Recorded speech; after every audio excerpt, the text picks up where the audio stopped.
So this is why she has to have an anesthetic. Well, I am no closer to getting the cap off the heat exchanger than I was a couple of days ago. Unfortunately, Jim was off most of last week being with his sickness. It really took it out of him.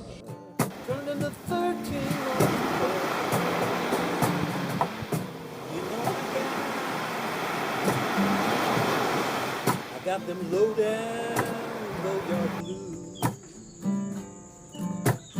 After spending the night delivering puppies, we had yet another emergency the next morning. A dog with a prickly problem.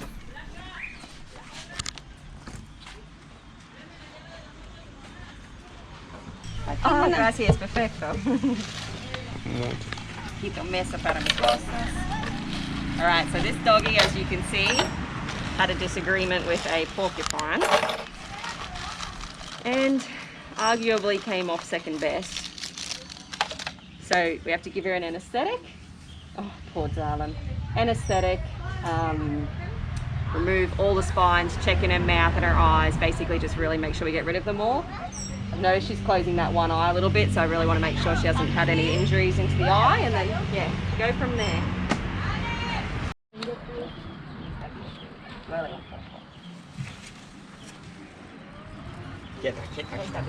Bien, amor.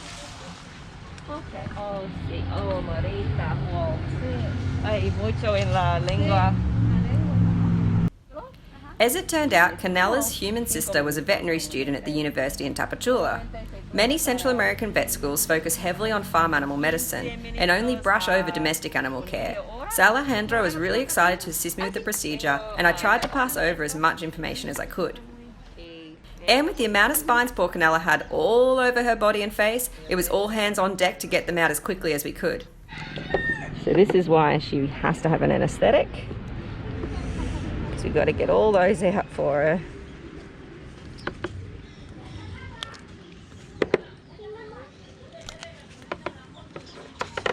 Y con la anestesia, cuando hacer este lugar, necesita un poco cuidado, porque a veces con la anestesia pueden, they can still bite un poco, sí, así.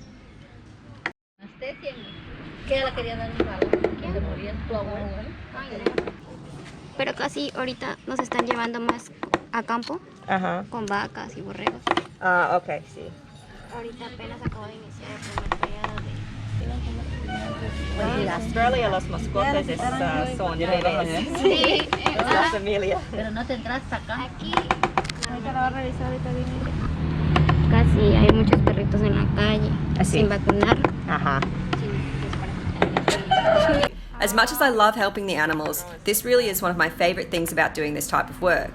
Meeting young vet students or local people who really care and want to do more for the animals in the area. It's so rewarding to be able to learn from them and teach them. I feel my understanding of how to help gets better and better as I meet people like Alejandra. And it's good Spanish practice too.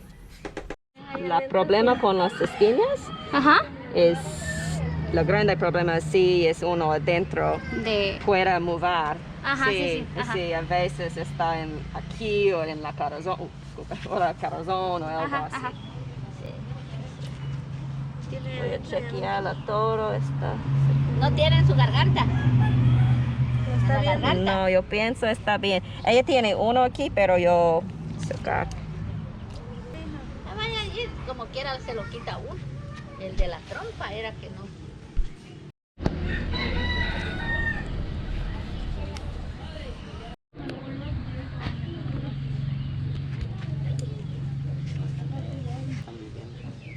¿Quieres hacer la inyección? ¿Intramuscular? Es subcutáneo. Sí, exacto. Este es.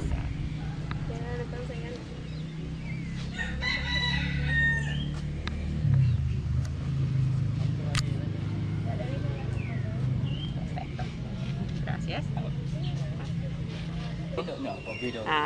Esto. Sí. Me dijeron. Es solo un 4. Cuarto. Exacto. Ok. Cada día. Ajá. Y empezar mañana. Ok. Antiinflamatorio y sí. Y normalmente en un día es un poco menos y Ok. sí. Bueno. Ah, este es para ti. Ah, sí. Sí, sí, es la Para que lo tome. antibiótico para ella y este es los antiinflamatorios. Por 4 días. Sí, exacto.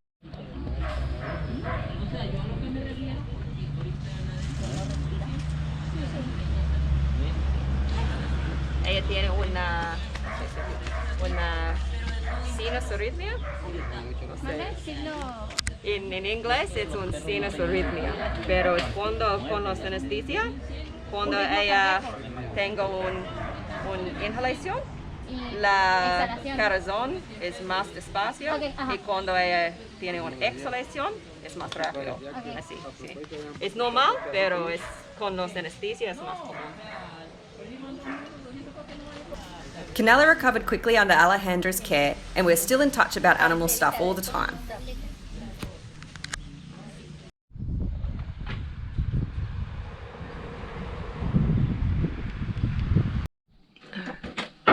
Well, I am no closer to getting the cap off the heat exchanger than I was a couple of days ago. I tried spraying the bolts and doing some things like heating them up and whatnot, but unfortunately they're just so rusted and soft that no matter what I tap them with or try and get into them with, they just start to crumble and fall apart. So the new plan is I'm going to just try to take the entire unit off. So heat exchanger, the tank for the coolant, everything, with the idea that either one, we can take it into a machine shop to have it worked on and maybe they'll just have to tap some new screws, things like that, or two, we can try and do it ourselves depending on the access and things. In the meantime though, I spent a fair bit of time cleaning up my my salt water pump and just checking that bad boy out. We'll be replacing the impeller for that as well. This is actually not super old, this impeller, but I'm just going to put a new one in because, as you know, I keep losing arms off it. Yeah, just cleaned up the holder, everything for that. And I also spent a bit of time, where is it? I spent some time drilling a hole in this. Now, the reason I spent some time drilling a hole in that is because my oil, the dipstick for my oil, so for the gear oil, not for the normal oil for the engine, but for the gear oil, these are notorious for breaking on Yanmars, and a new one costs something like $70 and then they break again. And there's like one guy making them for like $100 in the States out of aluminium and all this. Anyway, I just didn't feel like that was the best spot for our money to go. This is the exact same size. However, it is about $3 from an automotive store. But you need to put a hole in it for gas to escape so you don't end up exploding anything, which I've done, with the plan that we're going to keep this on standby, and every time we need to check the oil levels, we use the dipstick. But this is the new cap, so that we don't have to spend $100 right now to get a new one. Yeah. There are mosquitoes everywhere. It's been very rainy, and the mosquitoes have come out in force. All right, now to see if we can get this dang heat exchanger off.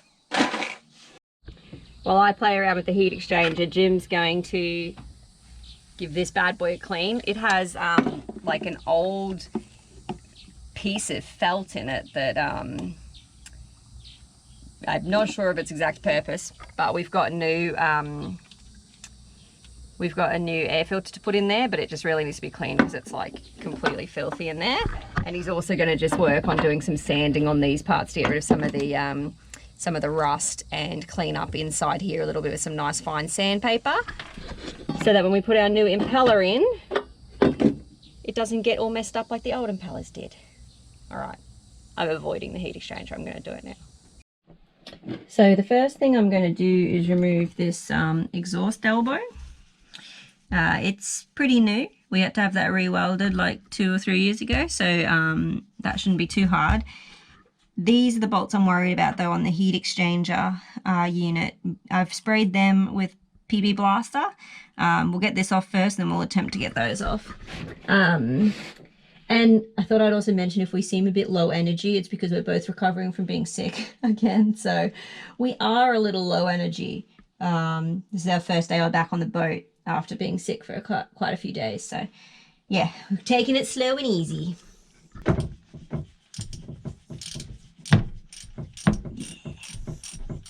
I started vomiting out of nowhere. I didn't feel great in the morning, but I thought I was okay. And then come around, I think it was about 1-ish, yeah, I started vomiting, and it was just in a really bad way. It was really hot. I was trying to make it to the bathroom across the tarmac of the boatyard, and it was getting hotter and hotter and hotter, and I was like, I'm not gonna make it anyway. So after vomiting behind some boats in the grass, Jim with his swollen foot had to piggyback me back to the boat to get all our stuff because I was so weak and exhausted from vomiting. Quite the scene. And so we came home. I couldn't keep food down for the rest of the afternoon. Luckily by that evening I was feeling a bit better, but that kind of put a bit of a delay in our plans.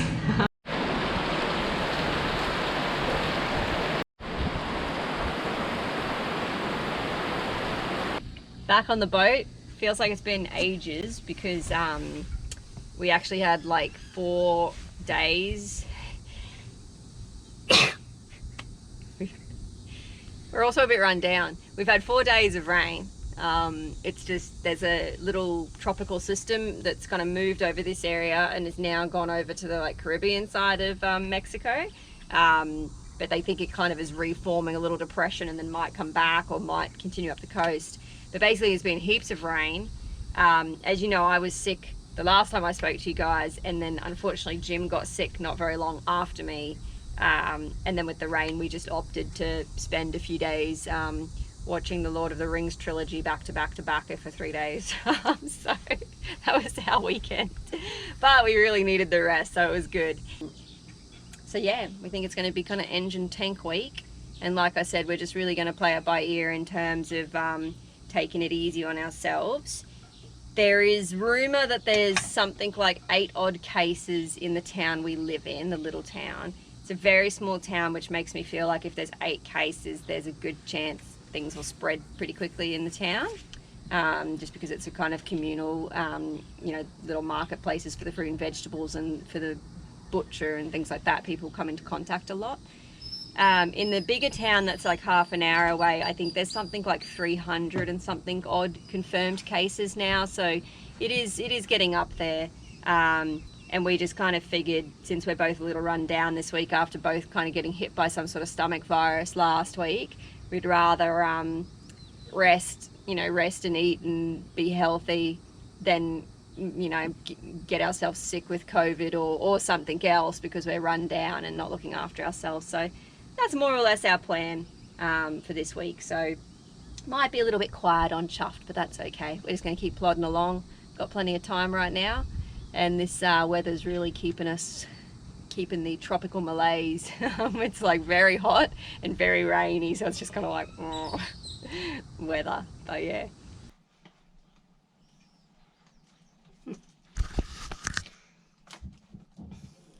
So after trying PB Blaster and just trying to get these bolts off, they're not budging. So right now I'm using a soldering iron to try heat them up. Normally it's better to use like a heat gun of some sort, but unfortunately my bolts are in a spot that I cannot apply heat with a flame without like lighting things on fire. So we'll try this and see if it works. Well, I have tried heating the bolts. I've tried spraying them with PB Blaster. I've tried spraying with WD-40. I have tried using 6-sided hexagonal nuts. I've tried using Allen keys. I tried putting notches in them so I could use drill bits. All I've succeeded in doing so far is snapping one of the bolts. Which kind of makes my decision for me that that's the part of the heat exchanger I'm going to take off instead of taking the whole unit off. And I think I'm really sick of it. It's been like 3 days of trying to get these bolts off, like over many weeks since we got sick. So instead, I'm gonna just drill them on out and then deal with the problem later, and probably have to rethread them if we can't get the bolts out. Or I'm also going to try and see if I can buy a, you know, a easy out type thing on Amazon or something. But for now, yeah, I'm just gonna break them. Not the ideal situation, but I just don't think we got another option. I really don't want to leave the heat exchanger in really shitty condition and then do all this other work on the engine and have that be the problem, you know? So yeah, that's the plan. Oh, I've come to the realization, thankfully, before I drilled right through that bolt, that's not going to work either because the bolt in the bottom can't be accessed by the drill. I've decided to get a mechanic out.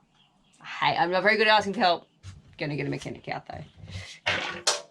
Do as much as we can on our own, but sometimes you just gotta know when you're not winning. The heat exchanger came off the engine. It was apparently all caked in stuff, but got the mechanic to come out here, and yeah, they were able to get it off. So now we got to bring it to a machine shop, get it all fixed up more. So that's that.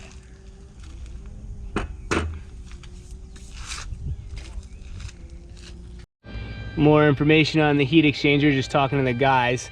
So this will just have to be replaced, I believe, totally. And then when they were able to pop it off, they found all kinds of parts of the impeller just stuck in everything. And it was supposed to be all laying around on the ground here, but it rained like crazy last night, and I'm assuming it all just got washed away. But that, yeah, so it really needed to come off. So this is good. All right, we're at Main Naval, and we have our heat exchanger here. We're gonna get it looked at and all fixed up at this machine shop so that these holes are open again and not dirty.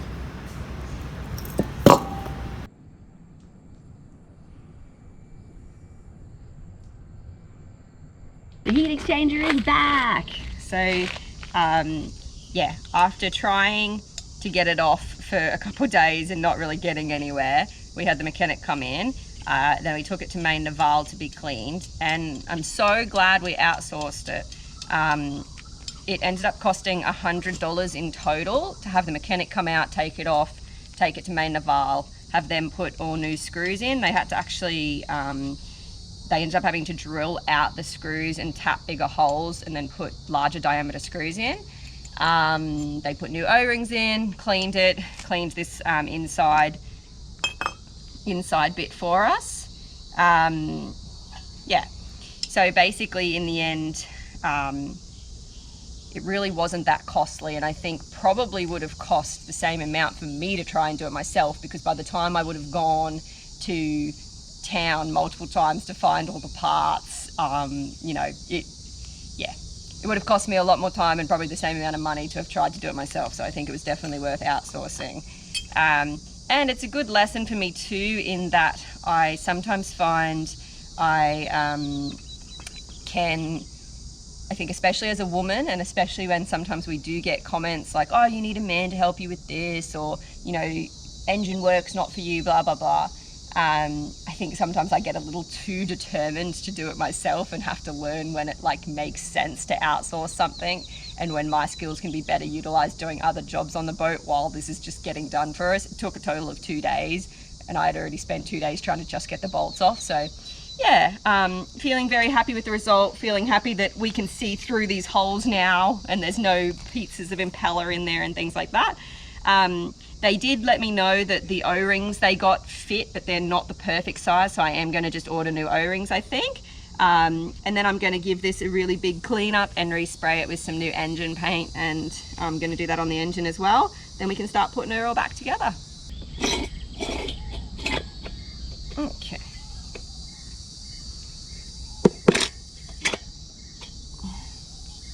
Alrighty, so I can now see, I don't know if you guys can see. Yeah, you can kind of tell how the holes now are nice and open. So much cleaner than it was. So I'm just taping up the areas of the exhaust holes, just so that they don't get little bits of yuck in them when we're cleaning. The benefit of being small is my whole hand fits inside the heat exchanger bit, so I can sand it all the way down.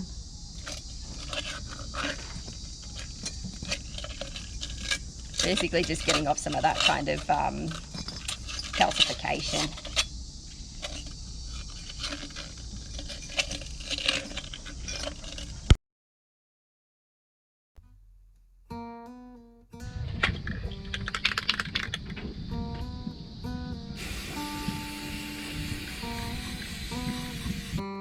Check out this fancy, shiny, beautiful Yanmar heat exchanger, freshly painted. Yay! And it was right at the end of this episode that we got sick again, and finally went to the doctor and found out that not only did we have typhoid fever, we also had an amoeba. So we took just over a week off, lost a bit of weight, got sick again, got on the antibiotics and anti-amoeba drugs, and thankfully got better. So over the next coming episodes, you'll see us getting healthier and healthier and healthier and healthier until now. Yeah, in other news, just wanted to say a very big thank you to everybody who supports us. We really couldn't do this without you. The boat, the animals, all of it is all thanks to you, so thank you very much. You can become a patron for only $1 a month, and it's a really good time to donate or become a patron because we have a spay and neuter campaign this weekend, and we'll be doing 50 animals is the plan we'll be sponsoring, so that'll be really awesome. Yeah, can't wait to get back in the water. Thanks for sticking with us. Until next episode, stay chuffed, everybody.